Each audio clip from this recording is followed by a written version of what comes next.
Welcome to day 49 of cognitive drawing. Before you move on with this exercise, make sure to do the sleep on it from yesterday. Now we're going to draw this hand, or this side, from the back side of the hand. So the thumb is behind the fingers now. Cover it up.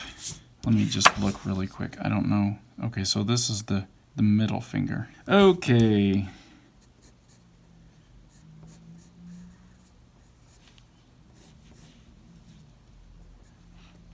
So we got smaller and smaller fingers. We got the palm somehow. We got the thumb.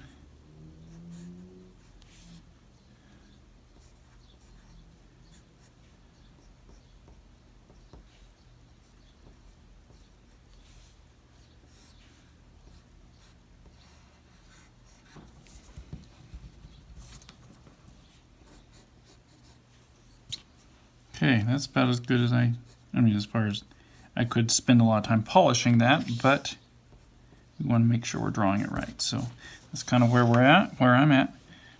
It's not too bad. There's a little bit of difference here, like this knuckle is overlapping more. It's the second knuckle we're looking at.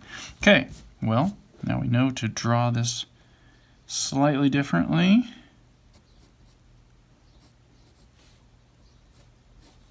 It goes up there, and then this same knuckle comes down. I like the way the fingers, these little angles there. It's really nice.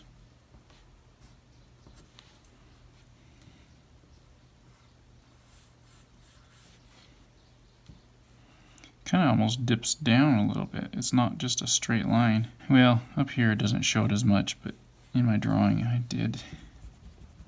So we'll just kind of go down and then across. And then we have this palm. We're obviously not that big.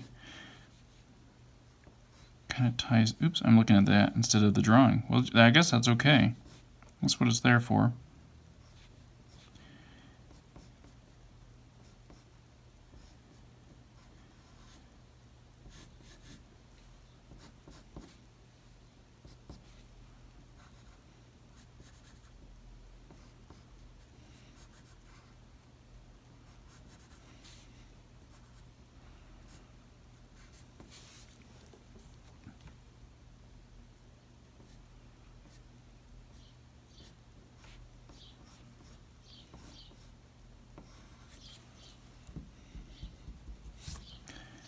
Right, is that kind of right, guys? Hopefully you're drawing some of the same conclusions as I am. This shape is interesting though. Long line, and then that knuckle, and then the fingernail. Okay, we are going to do this now from memory again.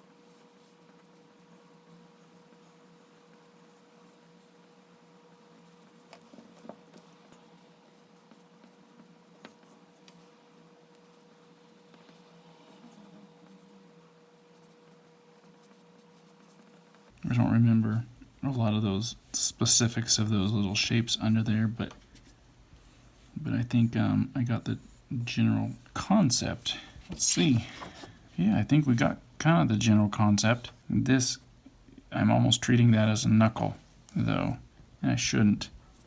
I should be thinking that the knuckle's up here, and this is kind of just going up, and then kind of where the skin folds. It's not the knuckle. The knuckle would be up there. So that's a blemish I need to work on.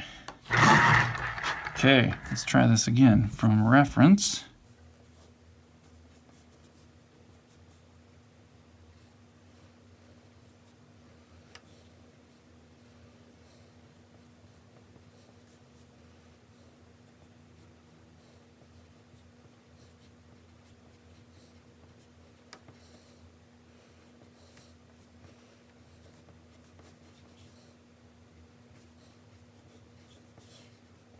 Again, I'm not really trying to get everything perfect as far as the nuances of my hand up here.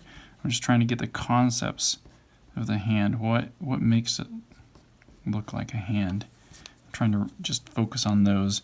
So if my lines aren't exactly the same as these lines, it's okay as long as it feels the right way. Does that make sense? Hopefully that makes sense. I know up until now we've been kind of focusing on memorizing real subtleties in the lines. And we can, we can remember these little subtleties with how the fingers bend and how it comes into the fingernail and all that stuff. But we don't need to match exactly the nuance of the pose, I guess. So that's what I'm trying to say. Okay, we're going to do one more from memory. And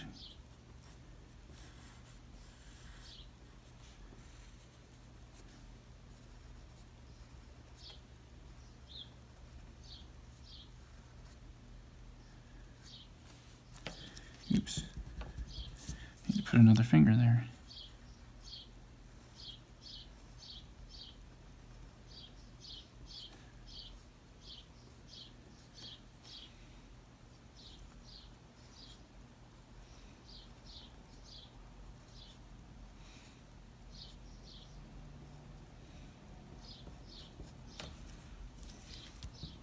Come on, get that subtlety.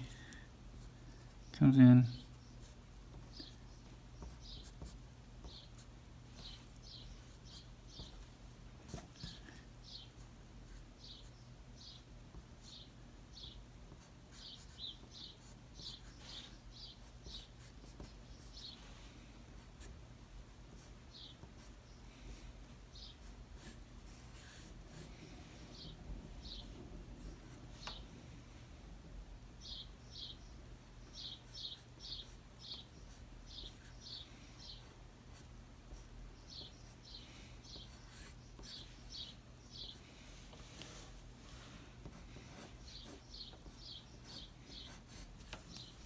That one looks very,